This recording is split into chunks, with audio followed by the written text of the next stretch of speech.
जिल्हा परिषद आणि पंचायत समिती निवडणूक 2026च्या अनुषंगानं राष्ट्रवादी काँग्रेस पार्टी आणि भारतीय जनता पार्टी आणि रिपब्लिकन पार्टी ऑफ इंडिया या महायुतीचे उमेदवार डॉक्टर दीपक सोमवंशी आणि शिरोळ पंचायत समिती गणातून माझ्या भगिनी सुनीताताई प्रकाश राठोड याला सर्वप्रथम आपण प्रचंड बहुमताने विजयी करावं असं नम्र विनंती करण्याकरता या ठिकाणी मी आलेलो आहे।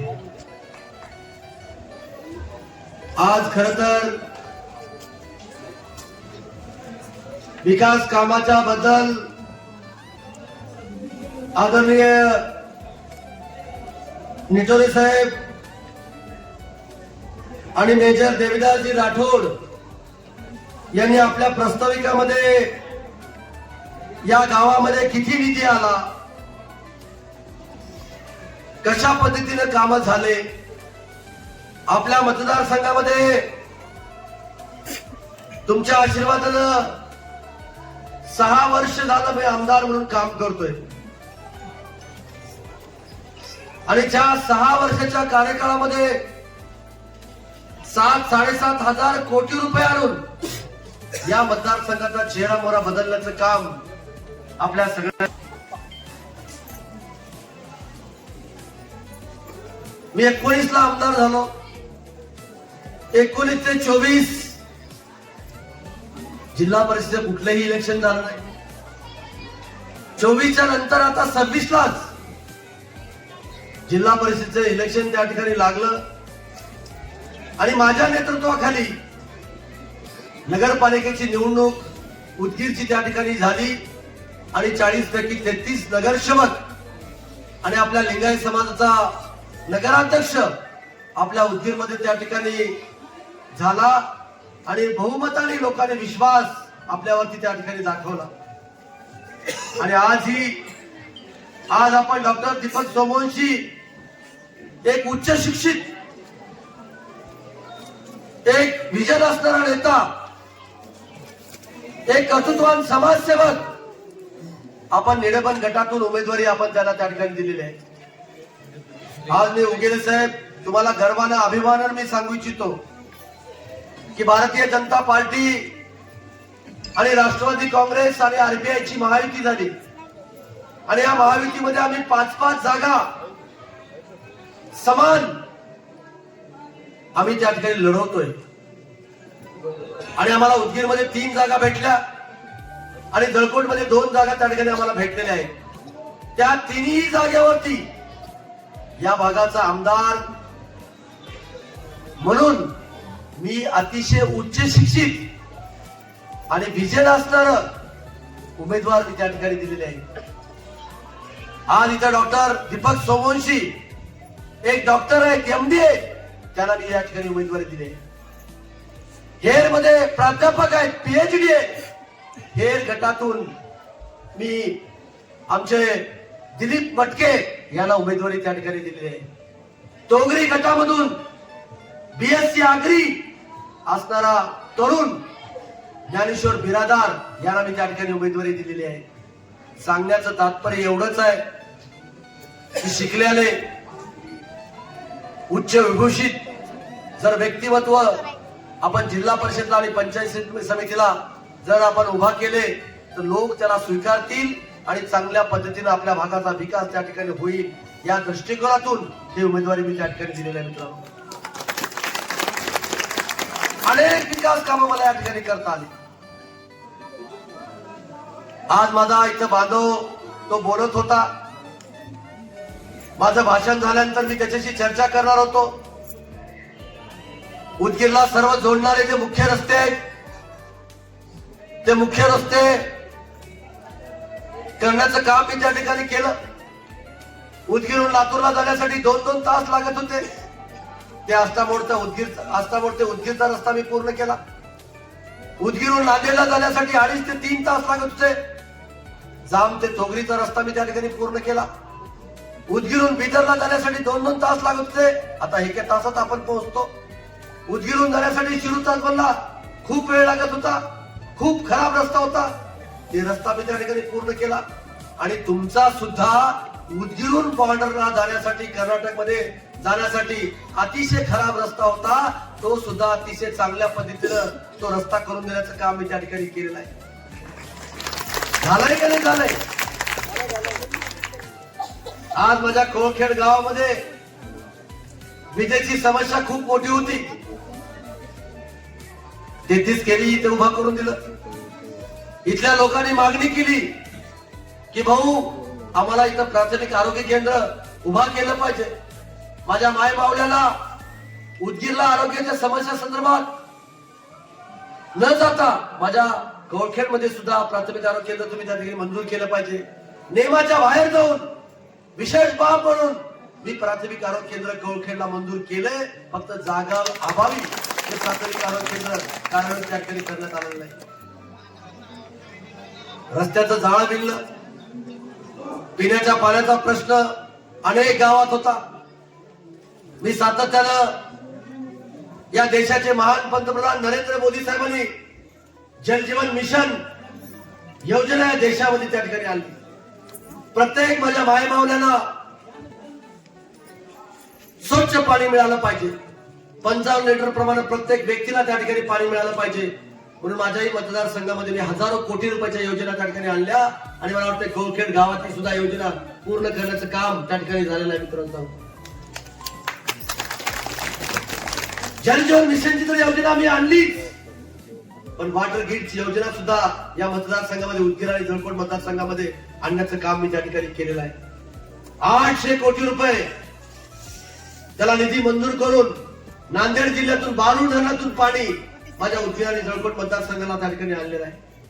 जर गळकोट गावातला सोर्स जर आटला गेला तर त्या वॉटर ग्रीडच्या योजनेचा फक्त बाल फिरवायचा आणि आपल्या गावामध्ये पाणी त्या ठिकाणी घ्यायचा. पुढल्या 75 वर्षाचा विचार करून माझ्या माय मावल्यासाठी ही योजना मी त्या ठिकाणी आणलेली आहे. म्हणजे पिण्याच्या पाण्याचा प्रश्न आपण त्या ठिकाणी सोडवला. आरोग्याच्या बाबतीमध्ये आता मी सांगितलं की 33 केली सबसेंटर जसं ज्या पद्धतीने उभा केलं, प्राथमिक आरोग्य केंद्र ज्या पद्धतीने उभा केलं, तसंच उदगीरमध्ये 200 बेडेड हॉस्पिटल आपण त्या ठिकाणी उभा केलं. स्टॉमा केअरची बिल्डिंग त्या ठिकाणी आपण उभा केली. वाडवडला ग्रामीण रुग्णालय त्या ठिकाणी उभा केलं. अनेक गावात प्राथमिक आरोग्य केंद्र उभा करून आरोग्याच्या सुविधा माझ्या जनतेला मिळाल्या पाहिजे म्हणून ते सुद्धा काम करण्याचं काम आपण त्या ठिकाणी केलेलं आहे. ऊर्जेच्या बाबतीमध्ये अनेक माझे शेतकरी बांधव मला सातत्यानं सांगायचे की भाऊ आम्ही शेतकरी आहोत आणि आम्हाला संध्याकाळची लाईट त्या ठिकाणी मिळते. अनेक अडचणीला आम्हाला सामोरं त्या ठिकाणी आम्हाला जावं लागतं. म्हणून आम्ही काही करा भाऊ, तुम्ही काम करणारे व्यक्ती म्हणून आम्ही तुमच्याकडे पाहतो. अनेक पदव्या तुम्हाला आम्ही त्या ठिकाणी दिलेल्या आहेत, पण शेतकरी बांधवाकरता तुम्ही काहीतरी केलं पाहिजे. दिवसा वीज आम्हाला मिळाली पाहिजे म्हणून अनेक सौर ऊर्जा प्रकल्प माझ्या मतदारसंघामध्ये त्या ठिकाणी आले. आणि आज आनंदाने मी सांगतो की माझ्या शेतकऱ्याला दिवसा त्या ठिकाणी वीज मिळते. दिवसा आज माझा शेतकरी खूप सुखी आहे. अनेक सिंचनाच्या बाबतीमध्ये मी काम केले. तिरू नदीवरती बॅरेजेस त्या ठिकाणी उपलब्ध करून दिले. आज त्या डोंगरी भागामध्ये शेतकरी मला सांगतात की भाऊ आमच्या जीवनामध्ये आर्थिक क्रांती आम्हाला त्या ठिकाणी घडली. आज अनेक भागामध्ये छोटे छोटे साठवण तयार निर्माण करून त्यांच्या विहिरीला पाणी निर्माण करण्याचं काम आपण त्या ठिकाणी केलेलं आहे. आणि म्हणून अशा अनेक गोष्टी मला या ठिकाणी करता आल्या. आज सांगायला आनंद वाटतो, सर्व जाती धर्माच्या लोकांना सोबत घेऊन या मतदारसंघामध्ये विकास करण्याचं काम मी त्या ठिकाणी करतोय. आज इथं बंजारा समाज मोठा आहे, आज माझा वीर शिवलिंगायत समाज इथे मोठा आहे, आज माझा मागासवर्गीय समाज या ठिकाणी मोठा आहे. मी त्या समाज बांधवा करता सुद्धा काम करण्याचा प्रयत्न मी त्या ठिकाणी केलेला आहे. आज अनेकांची भावना होती, या महाराष्ट्राच्या हरित क्रांतीचे जनक, या स्थानिक स्वराज्य संस्थेचे निर्माते वसंतराव नाईक साहेबांचा पूर्णाकृती पुतळा माझ्या उदगीरमध्ये उभा केला पाहिजे आणि तेही चौकात उभा केला पाहिजे. ही भूमिका माझ्या बंजारा समाजाने त्या ठिकाणी मांडली. आदरणीय निटोरे साहेब स्वतः त्या नाईक चौकामध्ये केसेस अंगावर घेऊन उभा ठाकले, मोर्चा काढला उपोषण केले, ती जागा त्या ठिकाणी मिळवून दिली आणि पूर्णाकृती पुतळा उभा करून देण्याचं काम माझ्या माध्यमातून त्या ठिकाणी झालं. आणि 1 जुलैला त्यांचा जन्मदिवस असतो, त्या जन्मदिवशी सुद्धा उद्घाटन करण्याचं काम मी त्या ठिकाणी केलेलं आहे. झालंय का नाही?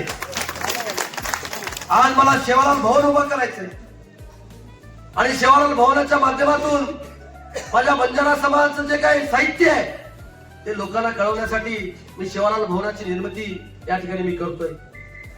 आज माझा वीरशैव लिंगायत भवन माझ्या बहिणी त्या ठिकाणी बसल्यात, मी सगळ्यांना शरणात करतो. आज मी डॉक्टर शिवलिंग शिवाचार्य महाराजांना सुद्धा वंदन या ठिकाणी मी करतो. महाराजांनी मला सांगितलं की संजय, या भागाचा तू आमदार झाल्यानंतर या शहरामध्ये वीरशैव लिंगायत भवन त्या ठिकाणी उभा केलं पाहिजे. माझ्या भगिनीनो, लिंगायत भवन उभारलंय का नाही? बघितलंय का नाही तुम्ही? महाराष्ट्रात कुठंच नाही. तुमच्या लेकरानं वीरशैव लिंगायत भवन त्या ठिकाणी उभा करून दिलंय. अतिशय सगळ्या सोयी उपलब्ध करून त्या लिंगायत भवन मध्ये त्या ठिकाणी दिलेलं आहे. लिंगायत स्मशानभूमी उदगीरची जाऊन बघा, महाराष्ट्रात कुठेही एवढे चांगल्या पद्धतीच्या सुविधा लिंगायत स्मशानभूमी कुठे नाही. उगले साहेब, तेवढी चांगली स्मशानभूमी लिंगायत समाजाची मी उदगीरमध्ये त्या ठिकाणी मी करून दिली. आज माझ्या मातंग समाजाकरता अण्णाभाऊ साठेचं स्मारक अनेक आमदार होऊन गेले, समाजाचे होऊन गेले, पण त्यांना कधीही वाटलं नाही की अण्णाभाऊ साठेचं स्मारक करावं, अण्णाभाऊ साठेचा मोठा पुतळा त्या ठिकाणी उभा करून द्यावा. पण मी आमदार झाल्यानंतर ज्या पद्धतीने मी बौद्ध विहार उभा केले, ज्या पद्धतीने मी बाबासाहेब आंबेडकरांचा पुतळा उदगीरमध्ये उभा केलाय, त्याच पद्धतीचं अण्णाभाऊ साठेचं स्मारक 15 कोटीचं त्या ठिकाणी उभारतोय. तुम्हाला उघड्या डोळ्याने त्या ठिकाणी जाऊन बघा. मी काय भाषण करत नाही, मला भाषण खोटं बोलून तुमचे मतं घ्यायचे नाही. उघड्या डोळ्याने बघा आणि बघून मला मतदान त्या ठिकाणी करायचंय तुम्हाला. आज अण्णाभाऊ साठेंचा पुतळा सुद्धा 15 फुटाचा चबुतरा आणि 15 फुटाचा पुतळा सुद्धा उभा करण्याचं काम मी त्या ठिकाणी करणार आहे. जळकोटमध्ये आज तगात अण्णाभाऊंचा पुतळा त्या ठिकाणी नव्हता. महाराष्ट्रामध्ये एवढा चांगला पुतळा कुठं नसेल, एवढा चांगला पुतळा मी जळकोटमध्ये उभा करून त्या ठिकाणी केलेला आहे. मित्रांनो, बऱ्याच गोष्टी मला या ठिकाणी सांगता येईल. मराठा भवन उभा केलं, माझ्या मुस्लिम बांधवांसाठी शादीखाना उभा करून दिला, उर्दू भवन त्या ठिकाणी उभा करतोय, ईदगाला मैदानाला जागा दिली, कब्रस्तानला जागा उपलब्ध करून दिली, जेवढे मस्जिद आहेत तेवढ्या मस्जिदीला वजूखाना उभा करून देण्याचं काम मी त्या ठिकाणी केलेलं आहे. सांगण्याचं तात्पर्य एवढेच आहे, मला सर्व जाती धर्माच्या लोकांना सोबत घेऊन या मतदारसंघाचा विकास करायचा आहे. मी तुमचा जनसेवक आहे, मी तुमचा लोकसेवक आहे. या भावनेतून मला या मतदारसंघामध्ये या ठिकाणी मला काम करायचं आहे. म्हणून माझ्या मायमावण्यानी, माझ्या बांधवांनी, माझ्या वरिष्ठांनी 2024 या निवडणुकीमध्ये प्रचंड मोठं मताधिक्य मला त्या ठिकाणी दिलं आणि महाराष्ट्रामध्ये रेकॉर्ड करण्याचं काम तुम्ही त्या ठिकाणी केलेलं आहे.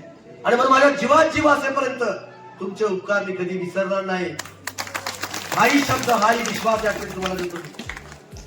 तुम्ही बघितला असाल, मी मंत्री होतो 5 वर्ष, राज्याचा कॅबिनेट मंत्री होतो मी, पण मंत्री पदाची मस्ती कधी मस्तकात येऊ दिली का मी? नाही. कधी मंत्री असं वाटलो का तुम्हाला? आजही मी ती एवढ्या मताधिक्याने, मला एवढ्या 95,000 मताधिक्याने तुम्ही मला निवडून दिला. कधी आमदार म्हणून मी तुमच्याकडे कधी गर्वानं बोललो, कधी रुबाबात बोललो?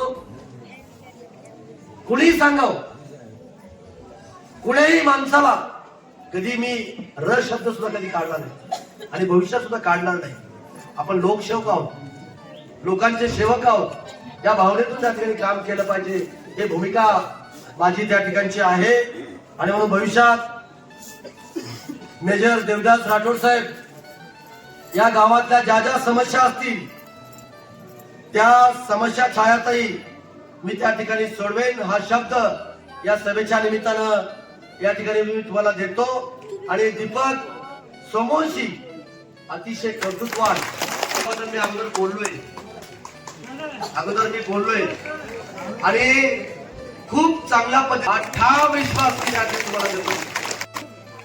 मी उमेदवारी त्या ठिकाणी दिलेली आहे आणि म्हणून माझ्या प्रकाश राठोडची मिसेस माझ्या अत्यंत जवळचा कार्यक्रम प्रकाश राठोड यांना आपण पंचायत समितीला आपण त्या ठिकाणी उमेदवारी दिलेली आहे.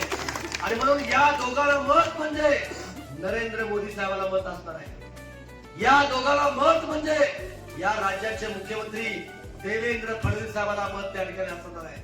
या दोघांना मत म्हणजे राज्याचे उपमुख्यमंत्री आमचे नेते माननीय अजितदादा पवार साहेबांना त्या ठिकाणी मत आहे. आणि या दोघांना मत म्हणजे संजय बनसोडेला त्या ठिकाणी मत आहे.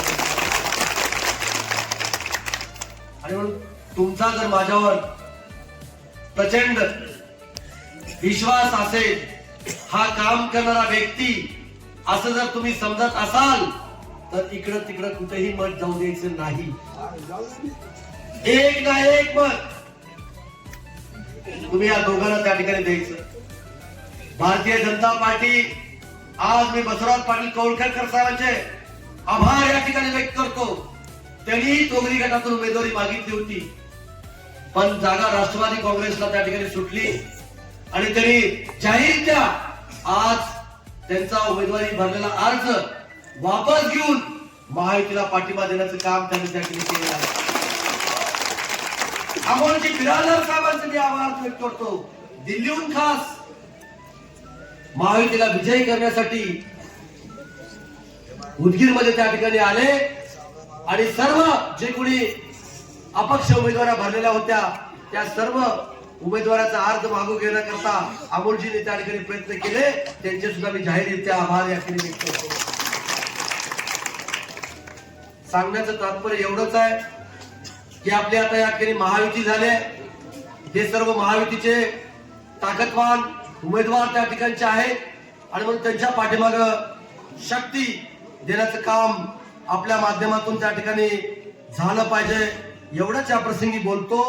आणि मातंग समाजासाठी आता आमच्या छायाताईंनी आणि मेजर देवदास राठोड साहेबांनी माझ्याकडे मागणी केली की एक सभागृह या ठिकाणी उपलब्ध करून द्या. मी दलित वस्तीमधून जिल्हा परिषदच्या फंडातून किंवा स्टेटच्या फंडातून जेवढा निधी लागेल तेवढा निधी उपलब्ध करून देण्याचं काम मी त्या ठिकाणी करेन. आज माझा इथं बांधव थोडासा जोरात बोलत होता. नाही त्याचंही बरोबर आहे. मागणी रास्त आहे, त्याची रास्त आहे मागणी. रस्ता करायचा आहे काय. मी आता उदगीर ते बॉर्डर पर्यंतचा रस्ता अतिशय चांगला आम्ही आणि अमोल भैयाने त्या ठिकाणी केला. आता मधला या ठिकाणी रस्ता राहिलाय. मी तुम्हाला शब्द देतो की येणाऱ्या मार्च मध्ये जे बजेट असतं त्या बजेटमध्ये हा रस्ता त्याचं नियोजन करून हाही रस्ता करून देण्याचं काम मी त्या ठिकाणी करेन. भाऊ काळजी करू नका, तुमचा आमदार काम करणार आहे, लबाड बोलणार नाही.